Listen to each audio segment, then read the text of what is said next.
Hola chicos, ¿qué tal? ¿Cómo estáis? Bueno, en el vídeo de hoy vamos a ver cómo resolver otro ejemplo de campo magnético variable en el tiempo. Vamos a ver cómo en este caso tendremos un flujo magnético que nos irá cambiando de manera constante en el tiempo y tendremos que, de nuevo, calcular esa variación de flujo magnético a lo largo del tiempo, ver en qué conclusiones desemboca concretamente, qué fuerza electromotriz inducida se nos produce y, consecuentemente, ver la dirección y el sentido de la intensidad inducida que tendremos en nuestro sistema. Para ello, vamos a plantear el siguiente caso. Vamos a tener una espira cuadrada, la cual vamos a dibujar por aquí, ¿de acuerdo? Esta espira cuadrada va a tener un lado que va a medir concretamente 1 metro y va a estar sujeta a un eje el cual va a estar rotando constantemente con una velocidad omega de 2 radianes por segundo. ¿De acuerdo? De tal modo que aquí vamos a hacer que un campo magnético penetre hacia el interior, es decir, que visto desde este punto tendríamos un campo magnético que haría este recorrido, iría hacia el interior un campo magnético B constante de 3 teslas. Y la pregunta que nos hace el ejercicio es exactamente igual que ya habíamos visto, determinar el módulo dirección y sentido de la intensidad que recorrerá este circuito a lo largo del tiempo.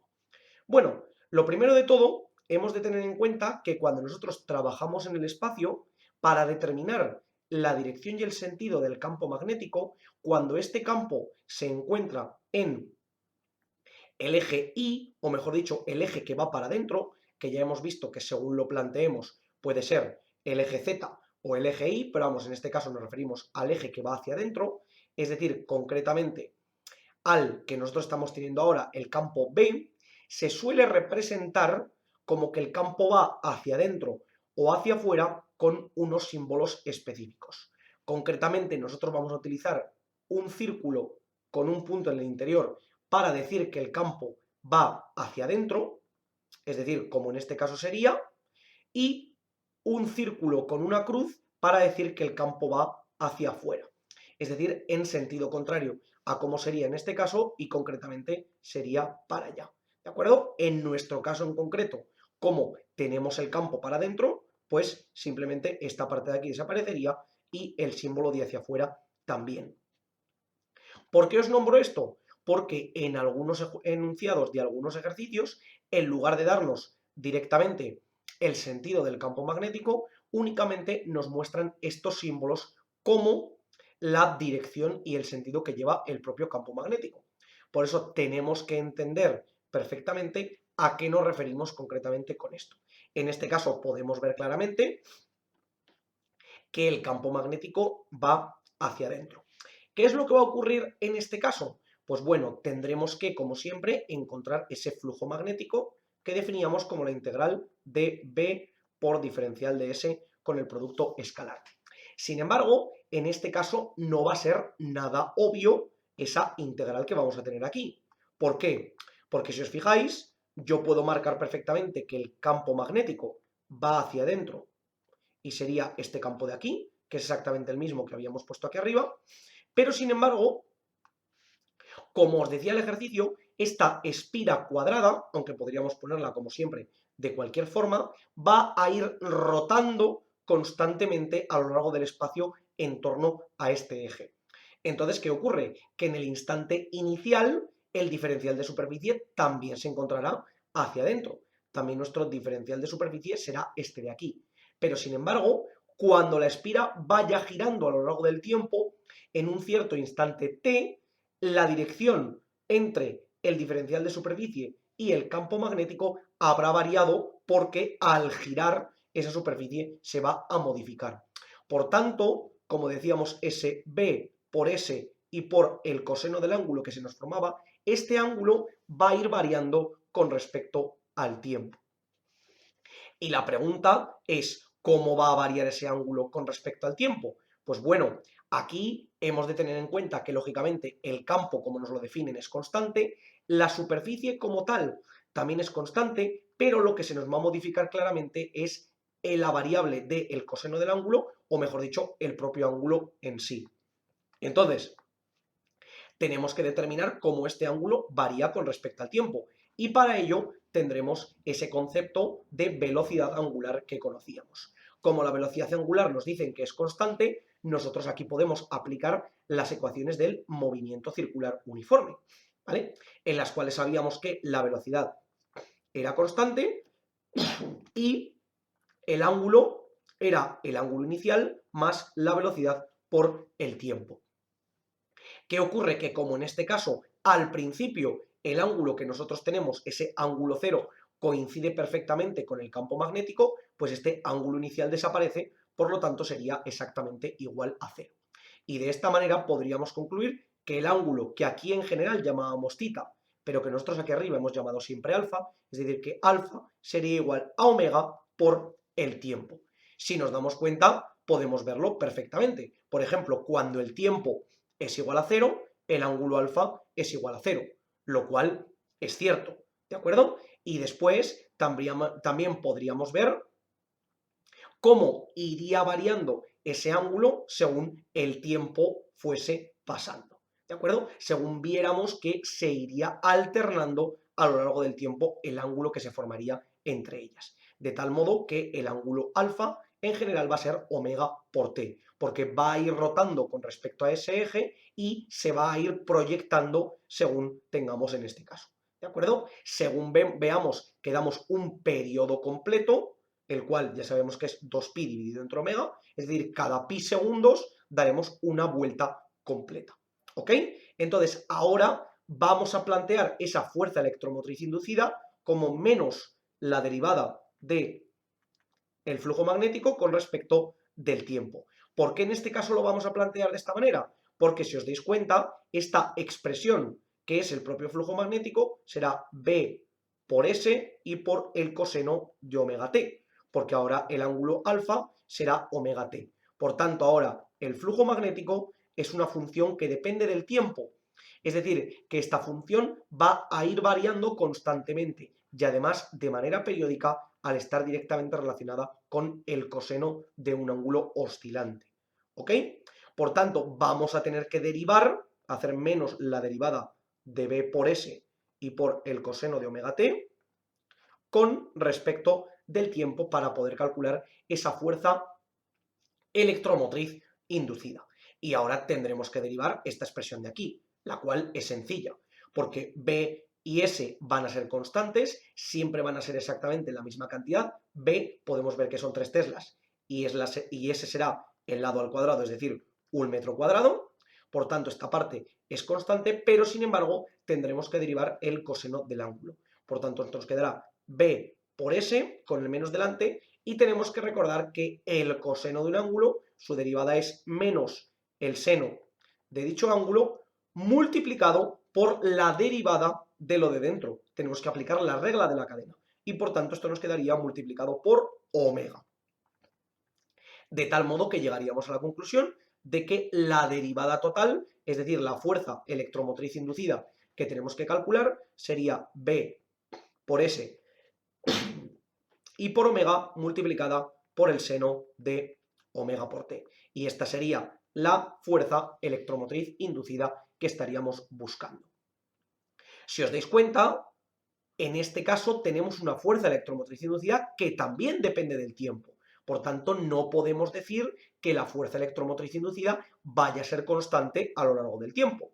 Y nos va a ocurrir de manera muy similar con respecto a la intensidad inducida. Si recordáis, la intensidad inducida veíamos que era esa variación de potencial con respecto a la resistencia del circuito, o lo que es lo mismo, la fuerza electromotriz inducida con respecto a la resistencia del circuito. En este circuito nos dicen que la resistencia son 10 ohmios, ¿vale? De tal modo que podríamos poner en general que la intensidad inducida sería ese B por S por omega y por el seno de omega t dividido entre R. Y si sustituimos, B sabemos que son 3 teslas, S sabemos que es 1 metro cuadrado, omega sabemos que son 2 radianes por segundo, aquí tendríamos el seno de 2t y todo dividido entre los 10 ohmios que teníamos de resistencia. Es decir, que esto nos quedaría 0,6 por el seno de 2t. Esta sería la intensidad inducida que tendríamos en nuestro circuito. ¿Dónde está la condición especial que tenemos en este caso? Si recordáis el problema que hicimos en el vídeo anterior, teníamos una intensidad inducida que era constante a lo largo del tiempo. Por tanto, podíamos definirla de manera general en un sentido. Sin embargo, ¿qué va a ocurrir aquí? Que la intensidad inducida no va a ser constante a lo largo del tiempo. Va a tener valores tanto positivos como negativos. Si os dais cuenta, el seno de 2t es una función trigonométrica, la cual es la función seno, que va a tener valores desde más 1 hasta menos 1, pasando por el 0 en 2 ocasiones dentro del mismo periodo. Por lo tanto, tendremos unos cambios de signo, los cuales lo que harán será realmente cambiar el sentido de giro de la intensidad. ¿Ok? Es decir, que podríamos decir que la intensidad inducida se va a comportar de la siguiente manera. Cuando el seno de 2t sea mayor que 0, la intensidad inducida será mayor que 0 y por tanto girará en sentido antihorario. Si recordáis, el sentido positivo del giro dentro de esta espira sería el antihorario, que es el que yo voy a marcar con verde. Es decir, cuando se cumpla la condición de que el seno de 2t sea mayor que 0, la intensidad girará en este sentido. Sin embargo, cuando el seno de 2t sea sea menor que 0, tendremos que la intensidad inducida también será menor que 0. Y por tanto, la intensidad cambiará de sentido y girará en el sentido horario, ¿ok? El cual voy a marcar con amarillo. Es decir, en este caso, giraríamos en sentido horario. ¿Por qué va a ocurrir todo esto? Pues precisamente porque en el momento en el que la intensidad inducida sea mayor que 0, la variación de flujo magnético sería menor que 0, como podemos ver aquí. Entonces, esa intensidad lo que intentaría sería crear un campo magnético positivo, o mejor dicho, en el sentido positivo, de tal modo que compensase esa variación negativa de flujo magnético. Y por el contrario, cuando la intensidad inducida fuese menor que 0, significaría que la variación de flujo magnético sería positiva. Por lo tanto, la inducción que tendríamos en este caso, la intensidad inducida sería menor que 0 para intentar generar un campo magnético negativo de tal modo que de esa forma se compensase. Es decir, que cuando nosotros tuviéramos esa intensidad positiva, se nos iba a generar un campo magnético, el cual podría ir, por ejemplo, en esta dirección, ¿vale? De los muchos que podríamos tener, el campo magnético inducido, mientras que en el caso de que la intensidad fuese negativa, el campo magnético inducido podría ser este uno de los ejemplos. ¿De acuerdo? Y la respuesta correcta, ¿cuál es de las dos? Pues realmente cualquiera de ellas, porque como esta intensidad va a ir cambiando a lo largo del tiempo y va a depender de la función seno, que sabemos que será positiva o negativa con respecto al tiempo, esta intensidad irá variando. Podríamos determinar concretamente para qué instantes la intensidad va a ser mayor o menor que 0. Por ejemplo, sabemos que la función seno, cuando estamos en t igual a 0, es exactamente igual a 0 y después irá aumentando hasta que lleguemos a ese valor máximo de seno de pi medios, que sería en ese caso 1, hasta que volviese a bajar a 0 otra vez de nuevo y a partir de ahí cambiaría a ser negativa. ¿De acuerdo? En este caso no es necesario que lo calculemos, pero podéis ver perfectamente cómo lo podríamos hacer. Habéis visto, chicos, que en este ejercicio ya tenemos un poquito más de complicación dentro de nuestro sistema, ya que tenemos un campo que realmente no es variable, pero sí que determina un flujo magnético variable en el tiempo al estar rotando esta espira constantemente, lo cual nos determina tener una intensidad inducida que irá alternándose constantemente de positiva a negativa, para que de esa manera, cuando el flujo magnético tienda a caer, la intensidad inducida generará un campo magnético que lo hará tender a subir, mientras que cuando el flujo magnético tienda a aumentar, se generará una intensidad inducida que generará un campo magnético inducido que intentará que el flujo magnético baje, para de esa manera perfectamente establecer el equilibrio dentro de nuestro sistema. Como siempre os digo, chicos, por favor, cualquier duda, cuestión o pregunta que tengáis, dejádmelo en los comentarios y nosotros la intentaremos resolver. Por lo demás, muchísimas gracias por ver el vídeo, espero que os haya servido y que vaya bien.